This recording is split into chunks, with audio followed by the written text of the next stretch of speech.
LDG Electronics provides state-of-the-art antenna tuners for every amateur need. An LDG desktop tuner works automatically with nearly any station and up to 1,000 watts. LDG power tuners are ideal for portable and mobile use as they consume almost no current and can be powered by internal batteries that last up to a year. LDG tuners are backed by our 2-year, fully transferable warranty and our legendary customer service, the best in the industry. Visit us on the web at ldgelectronics.com. And now, from Grid Square Echo Mike 48, this is 100 Watts and a Wire. Well, hello and welcome to 100 Watts and a Wire. It's Christian. My call sign is Kilo Zero Sierra Tango Hotel. Welcome to 100 Watts and a Wire. And this is episode number 362. This time around, we're going to do another 30-day review of a product called, and I hope I say it all right. If not, I know the fellas will correct me. I believe it's the Daiwa. Did I say it right? I'm close. Good. They're saying, yeah, you got it.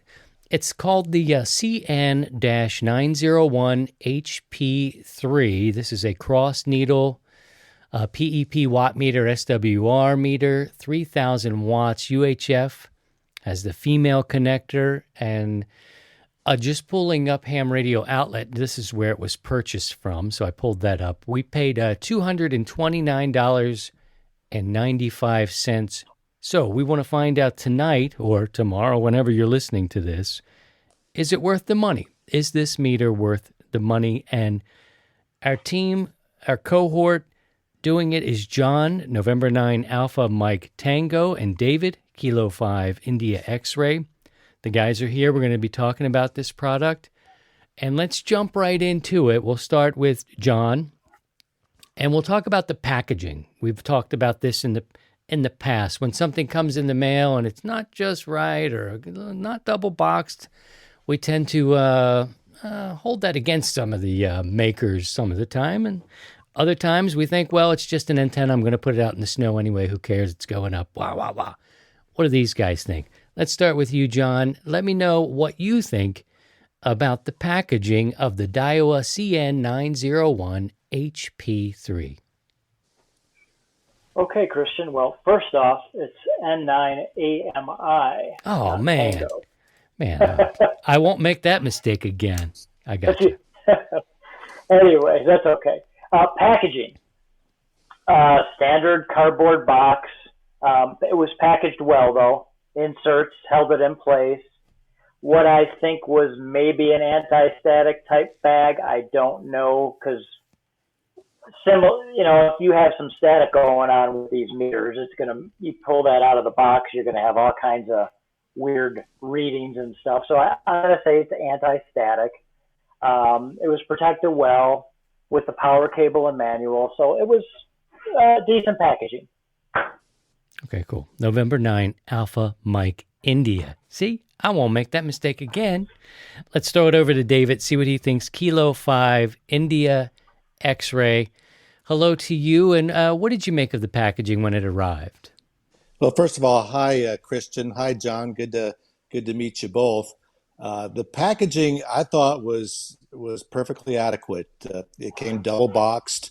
The exterior box is your typical oversized corrugated cardboard protected by a bunch of those ubiquitous peanuts, and that was fine. And it came from HRO, Plano, Texas, within 2 or 3 days of when I agreed to do this review. So the shipping was very fast. The interior box, like John was saying, is just a box, but it was well engineered. Everything fit real well.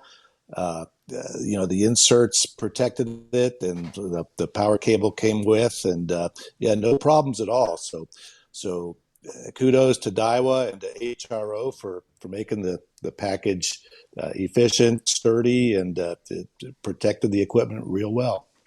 Good deal. Our 30-day review continues with another criteria. This is the manual, and again, you hear jokes and things on the air about hams. They find the manual and just toss it aside. I'm not the most technical ham there is, so having a good manual, whether it's online or physical or both, is important to me. let's think and see what John has to say. What did you make of the manual?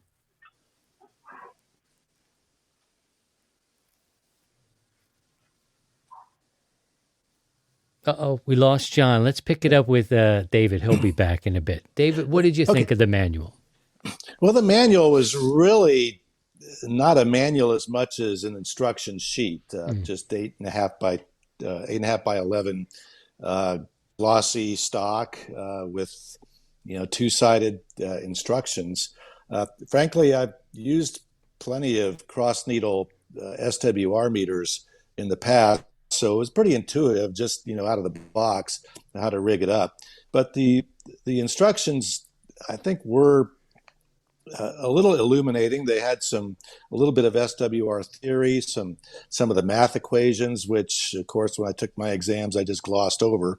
But it was kind of refreshing to see a little bit about it. That explains a little bit about what modulation and power and all that sort of theory is involved. And that was actually kind of nice to read. The manual was pretty explanatory. It had a lot of the specifications of the equipment on there. Just one small typographical error. I think it's probably a non-English speaker probably proofread it, but they spelt controls with ROLES. But no big deal. It was not a deal breaker. But it's pretty straightforward instruction sheet. Not much to it. There was not a schematic involved. If you really wanted to tear into the meter to do some adjustments and that sort of thing, I think you can find the schematics online if you're really that into it. But other than that, a good explanation of how it works and how to rig it up, and I had no issues at all. What do you think, John, in terms of the manual? Oh, I think you're all right. You may have frozen back up. Oh, we lost his audio. That's okay. We can go with a one-man gang here. As long as it's not me, I'm all right. We'll probably have to pick back up with John. We're having some issues. It is one of those evenings where you may have some weather situations. He's trying to get back. Let's see if we can get him back before we move on. Yeah, I will say that the manual does cover 4 different models of their basic meter. They've got all the 901 series, but they've got the HP type, which I think is the 2,000 watt model. The HP3 type is what we're looking at today, the 3,000 watt. And then there's a couple of others that don't have the PEP, the peak envelope power features on them. So it's all blended into one manual, but it's easy to figure out which one is yours. All right, John, are you ready to talk to us about this manual and give us you have to see this guy's shack. I can only describe it to our podcast listeners. He's got the great boat anchors all the way around the room. And so I was about to just pull a 180 and spend the time with John and David talking about all his beautiful radios that he's got there. The radio that won the war that needs to come to my house. Oh, but let me stay on task. Talk about this manual for a little bit, John. What'd you think? Okay. And sorry, I had to switch to the cell phone here, so hopefully everything sounds okay. You're good. Manual. Manual was excellent. It neatly explains what the meter expects to operate properly in general terms. 50 ohm coax feed load. Explains to you you need 13.8 volts via the supplied power cable, and how you should hook that up. It also gets into what PEP and average power are, and it pretty much explains to somebody who doesn't know about that. We all should who are licensed, but some don't, need a refresher course. And it actually gave a few caveats about handling the meter, especially in low humidity environments, like where I'm at in Nevada right now. You can get a lot of static buildup, and if you go touch the meter with your finger, the meter's stuck at 300 watts for the rest of the day. So, which you could fix that with a little static cream or static spray to the meter face. And it states all this in the manual. So it was very well put, edited, and no problem at all. Very, very easy to understand. Now let's move into the ease of use, and I'll keep it here with you, John. Now you're an experienced ham. You like to tinker and work with the boat anchors and things, so I consider you an advanced Elmer type here. For our newer hams, the people who are coming in, maybe just getting their general class and working with these meters and that sort of thing, did you find that it was easy enough to use if you were just sort of getting started with meters? I would say in general, yes. As long as somebody takes the time to look through the manual and understands that the meter will not work in a PEP mode unless you have power hooked up to it.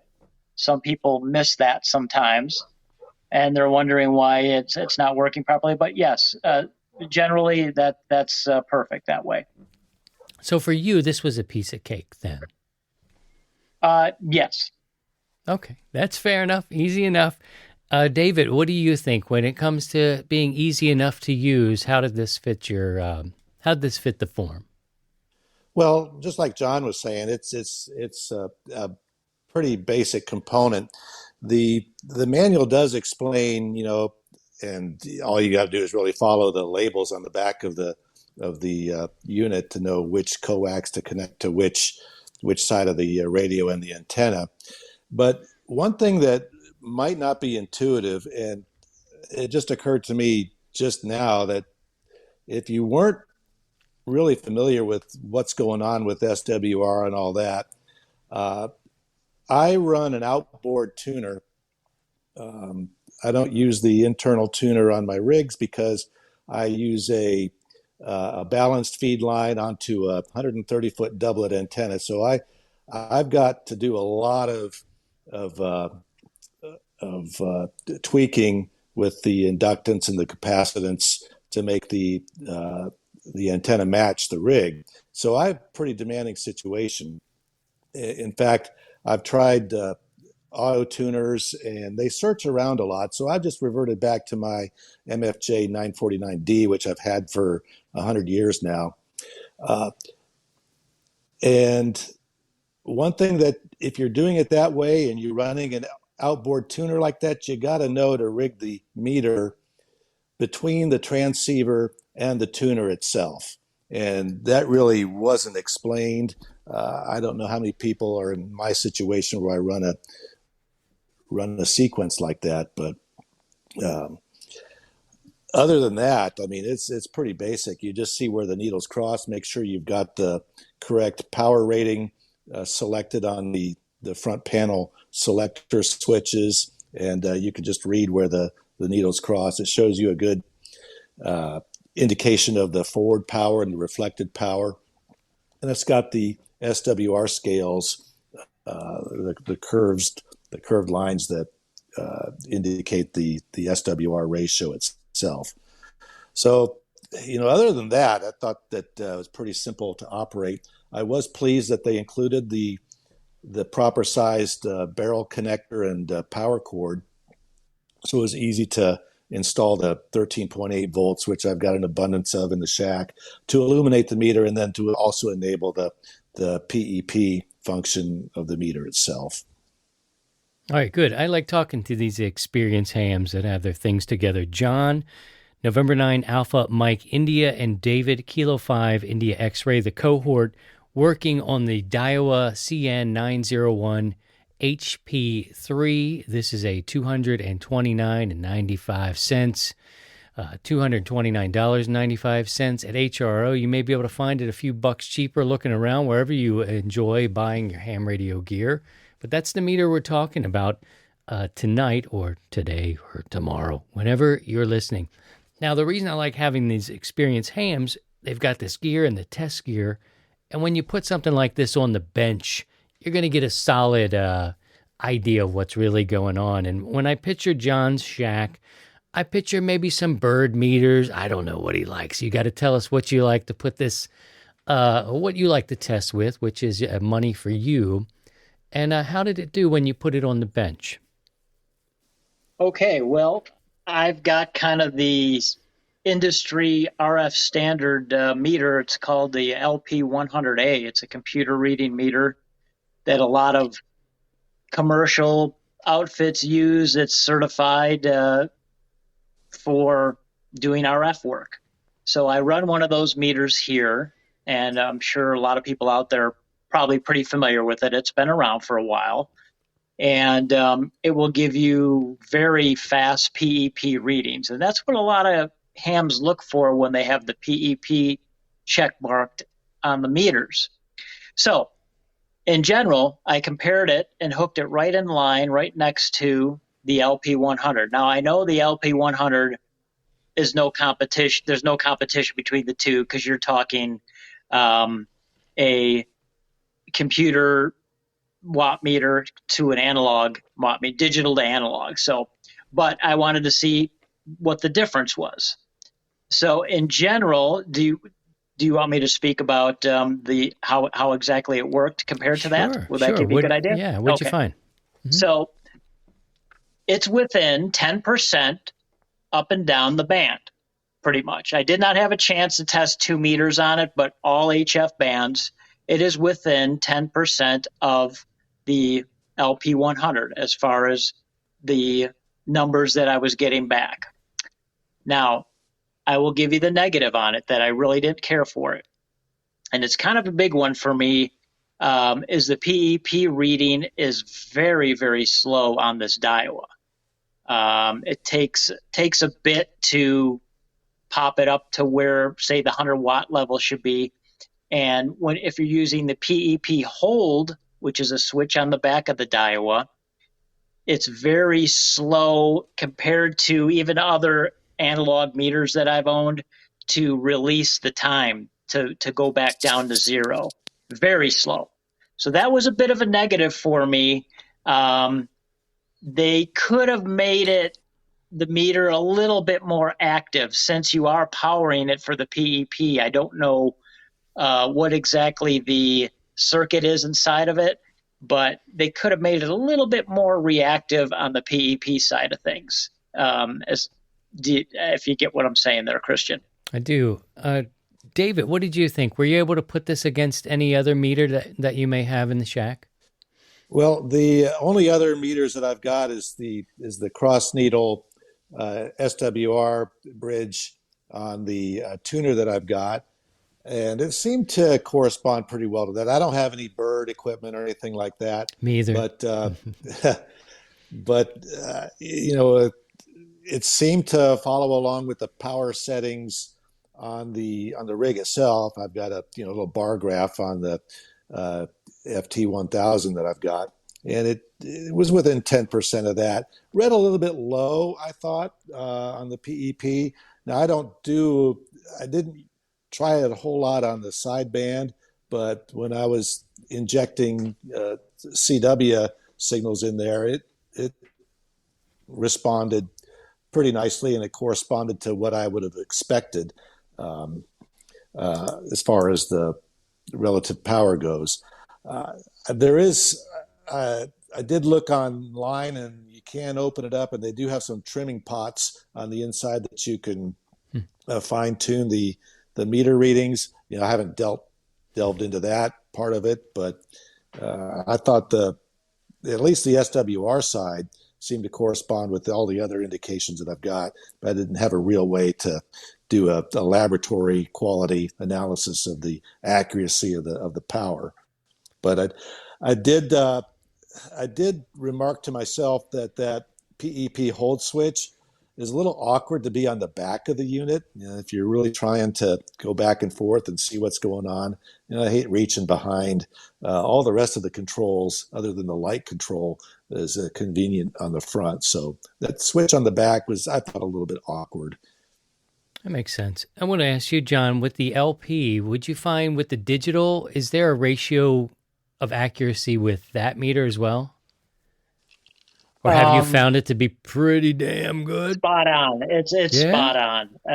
I purchased it mainly because I do a lot of AMing, and not to get all involved in that, but say you set for 25 watts, and you want to see 100-watt PEP, so you know that your modulation is set up correctly. Well, like if I were to use the Daiwa, I would be thinking a lot that because it's so slow that even on the PEP, I would have to turn up the gain on the modulation more, which I would be overmodulated then by the time. So compared to on the LP100, it gets me there right away. But you're talking a commercial grade piece of gear compared to a amateur radio. I mean, the LP100 is sold for hams, but it's also a heck of a lot more money. I think they're $500 compared to, we're talking about a $200+ unit that's a lot simpler to operate. So I don't want to bash it too much in comparison, because I do believe the meter itself is a decent meter, the Daiwa. Gotcha. Just wanted to see how the digital played against the analog and how that price difference and that ratio there, if that was different or changed. But okay, great. We can move into the form factor. Now, this to me, I'm looking at it and, I'm one of those hams. I've got my gear racked up where I can have it racked up. I like it just so, it just comes from years of broadcasting, I think. I kind of like it clean or whatever it is with me. So things don't always fit in our shacks. It could be a strange fit. You don't have the right place for it. We'll go over and talk to David here to ask about the form factor. Is this something that you enjoy looking at in your shack? Does it fit in well? Is it shaped oddly? What are your impressions? Well, the first thing I'd say is I just love analog. I love seeing needles bouncing around.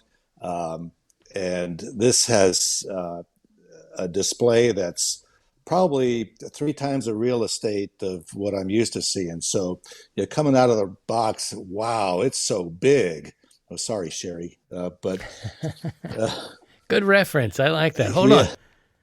Oh, there we go. Gotcha. All right. That's the HR department. There you go. Yeah.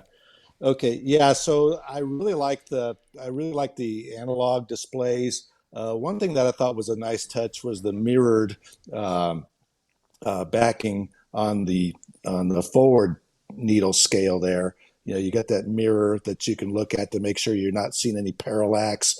And I don't know, that to me, that's just a nice touch to see that. The size, I mean, yeah, I've got tons of gear and, it's smaller than most of my stuff. So no big deal there. It does have some nice rubber borders around it to protect it from being knocked around. You can remove those if you just want to sit it on the plain rubber feet. So it's sort of built robustly. I wouldn't say it's military grade, but for what I'm going to use it for, it's just fine. One thing that does bother me just a bit is there is backlighting or internal lighting for the display itself, and the color temperature is real cold. It's almost blue compared to the rest of my meters that have more of a warm yellowish tint to it. So I might go in there when I'm feeling the urge and just replace those LEDs, those blue LEDs, on with something a little warmer. I've done that before. It's not hard, and I've got the 13 volts right there, so it shouldn't be a big deal. But the color of the light, just a little bit garish. Okay, that's good to know. John, what did you make of this? Now, you've got a lot of classics in your shack. Now, this is a new piece here. Does it fit in with you? Actually, it's a nice meter. It looks nice. I enjoy looking at it. Ergonomically, it's built well. And as was mentioned, the rubber grips on the outside was kind of like a big thumbs up for me, because, I'll go and set this on. I have some newer transceivers, ICOM 7600, whatnot, set it on top of it. I'm not worried about tearing it up, scratching things up and stuff. Yeah, it does have the rubber feet, but the rubber grips kind of make it handy just to, flip around a little bit and put on different type of transceivers if you're testing or something like that. So now I did like the LED lighting, the backlight on it. I thought that was a plus for me, but I think it's kind of going to be kind of a taste sort of thing. I thought it was, I don't know if it was cool blue. It was more cool white to me anyways, but the eyes probably aren't the same as others. So what else did I have on my list here? And the meter is very easy to read. It's a nice big meter, especially for us hams that are getting up there a little bit, that got to pick up the readers and Walgreens and whatnot, so it is, I like the look of it. Okay, fair enough. To each their own, right? I didn't know you could actually go in there. That's me. I didn't know you could go in there and mess around with the colors. If it didn't give it to you, you go in there and change it yourself. That's pretty cool. Let's talk about, this is the kind of the pros and the cons of this. And what I hope to do is get a fair shake. I told the guys, and through 12 of these reviews, that this is their piece of equipment. Now they tell their truth for it. So the pros and cons may help if ever it's heard by Daiwa or their makers, what might be better, what was good, what didn't work well for them. It's time for the guys to give their pros and cons. And let's go over to David. He's K5IX. Your pros and cons, sir. Well, the pros, it seems well built and solid. And like I said, the screen or the display is large. I find my eyes drawn to it just because I can monitor what's going on with the signal. So it's big and easy to see. So there's lots to love there. The switches on the front seem to be, they operate smoothly and easy to select. It's very intuitive to use. You pretty much leave it connected all the time. I suppose that's how I intend to do it, and just kind of keep an eye on what's going on with your match. If I had to come up with some cons, it's for me, it's sort of a redundant piece of gear for equipment that I already have anyway. And at the price point, I don't know if I was looking to spend $2.25 on a piece of equipment, I don't know that I would choose this. Maybe an antenna analyzer, which I don't have. I will say though that I did go out to my mobile rig and I put up my ham sticks for 20 and 40, and I was able to use the meter much like an antenna tuner and sweep the band with my radio on very low power and just see where the resonance was. And it confirmed what I thought I already knew about those ham sticks and how I've got them set up. I know I can cover the entire 20 meter band top to bottom.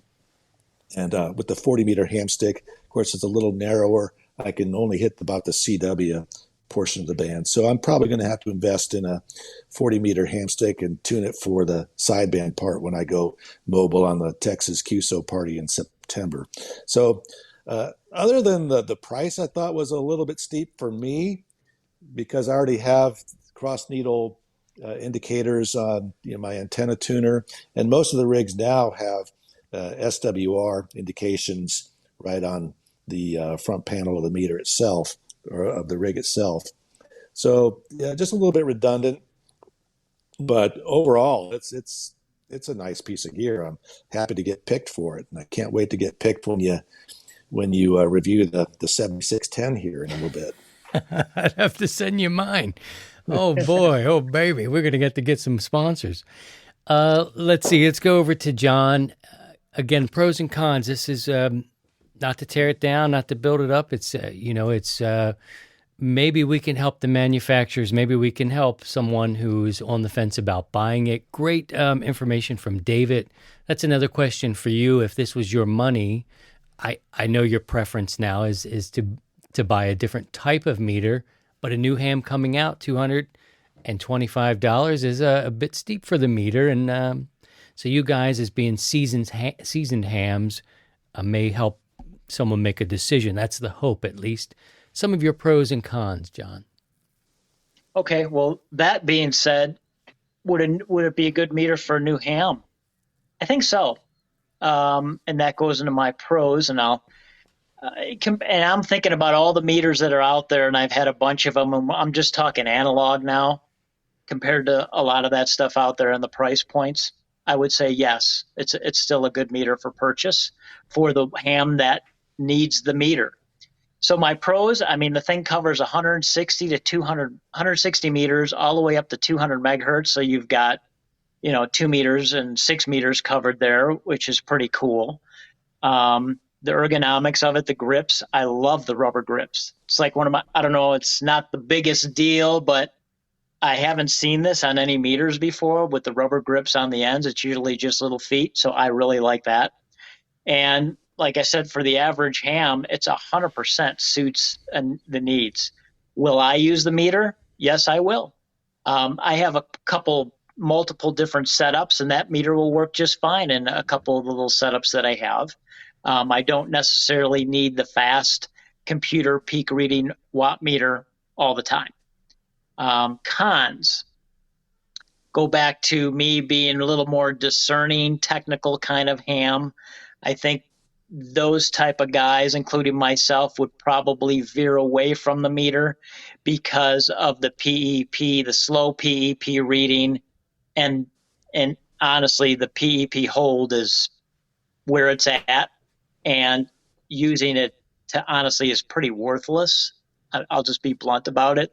You're better off leaving the PEP hold off and operating the meter. But other meters in the analog realm, they do have a variable hold button on other meters. So there's probably a modification for it, I bet, or maybe something internally that you could change. But just the PEP hold is kind of the negative for me. All right, and while we've got you, let's give your overall rating between a 5.5 and a 5.9. All things considered, where do you put this one? I'm going to put it at a 5.7. I think it's kind of right in there with the rest of the analog meters out there. There are worse. This is probably a higher mark because of the price point. A little pricier on some of them, but pretty solid 5.7 on it. David, anything to follow up what we've said here, plus, and we'll get your overall rating? Well, the only thing that I was able to test this thing 80 all the way to 2 meters on all bands, and it worked flawlessly. I didn't set up my 160 meter antenna because that's a little bit of trouble. But the one thing that that it lacks that I wish it had was the ability to go all the way up to 440, because I do a little bit of work on the satellites, and we do have a UHF repeater here. So, it does lack that. So that being said, it's for what it is. It's a great meter for what I use it. I'm not as technical as John. I don't have quite the need for the precision that he does. So I'm going to say 5.8 because of the build and the quality, as far as I'm concerned, is fine. It just lacks that 440 feature. Of course, if I need that, I've got friends with nice Comet analyzers who can help me out there. But yeah, 5.8. I like it. I'm keeping it. Good. It belongs to both of you guys. The main takeaway, though, I think, and you both said, you're going to keep it, of course, which I thought maybe it would go in on the table at the Ham Fest, which is totally fine. Is that would you buy it with your own money thing? And it seems like David would take a pass. And John, I don't want to put words in your mouth, but I kind of got the impression that you probably would not buy that with your own money at that price point. Is that right? I would have to agree with that. I would find something that's a little bit, even in the analog realm, a little bit faster on the PEP scale, and there are other ones. And maybe that's a con. Maybe the price point's too high for this. At $229, I don't know who sets these prices, but there's got to be something in there, it's something to consider. That's all. I think that's why we're doing this here, and it's a fair shakeout of this, especially if you're a newer ham. $230. It's that's no joke, and you want to have something that I agree. I don't own one of these, but I do like the rubber. I don't know what I feel I'm going to do and toss this thing over. Maybe you're reaching behind it. I feel I'm going to knock it off, but it's got the rubber protection. It's something psychological for me, but I don't I don't own it, so I don't know if that's a big enough selling point, but I'm glad that you guys could spend some time with the meter and give a fair shake of it. So I appreciate that. Thank you so And much. I didn't even really know how much meters like this go for. So I kind of looked it up, and it's, it's on par with Okay. any other meter that you've got. I It, did it notice is. that It is. it's about okay. It's about right. But I was looking at some of the antenna tuners. Basically got the cross needle SWR meter along with the tuner itself. The manual type, about at the same price point. So you can get an all-in-one thing, and if you don't need that, then a meter like this would be fine. But I think most of the rigs, the modern rigs nowadays, at least have some sort of SWR power indications available on the front panel. Now, I do regret selling my Yaesu FT101 back when I was in sort of a lull in my ham radio career, and I sold it for way too cheap. But if I still had that, this would be perfect for keeping things looking good. John, do you have two of those? Because it sounds like David wants one, and I've been infatuated with that radio for a long time. So just tell us that you have a couple, and we'll be right over. I had one. I don't have it any longer. I wish I would have kept mine too, because it was a fun rig to operate. I saw one. I've talked about it on the podcast before. I saw one. I knew the guy who owned it. He had a $200 price tag on it, and I just happened to have $200 in my pocket. And he said, and he works on them. He works on actually tubes. He's probably more like you, John, with fixing them. He's a local guy. And he couldn't get in there to do the work on it, and it didn't transmit on 20 meters. And I was like, oh, man, this is the guy I would bring it to fix it, because I don't know what to do. And so I passed on it. And there was a guy, a listener, I think in Australia, told me, that fix is pretty easy. You should have bought that thing. I could have showed you. I was like, oh. So the price was right, and I thought there's something wrong with it. $200 is a good price. Yes. It just didn't have 20 meters at the time, but it could have been fixed. But I didn't spin it, and spinning that nice smooth vernier tuning dial. God. Yep. You guys. Well, thank you so much for this. I hope it helps our community, that you can hear from people who are not me or some talking head otherwise making content to tell you how to spend your money. It's important that you decide that on your own, but here's a couple of fellows that spent some time with this unit and could give you a fair shake of it. John, November 9, Alpha Mike, India, thank you so much for coming. I love the shack. We're going to have you on the show we'll go piece by piece. And real slowly, There you go. Thank you so much. David, Kilo 5 India X-Ray in Texas there. I know it's hot there, so I hope you get some cool air blowing your way. Thank you so much for doing it, too. Well, thanks. It's been fun, and sure enjoy your podcast. I listen to it when I'm running, and it makes the miles go by lots faster. Good. I'll stop talking, and so you can stop running. How about that? Or maybe I should talk longer, keep you out there going. But appreciate you both. 73, take care of yourselves. All right, bye-bye. Bye, Sherry. Thank you. And 73 to all our listeners, I appreciate you. Take care of yourselves. Look out for each other where you can. And by all means, if you can, please try and stay above the noise. 73 all. To join the 100 Watts in a Wire community, visit 100wattsindawire.com.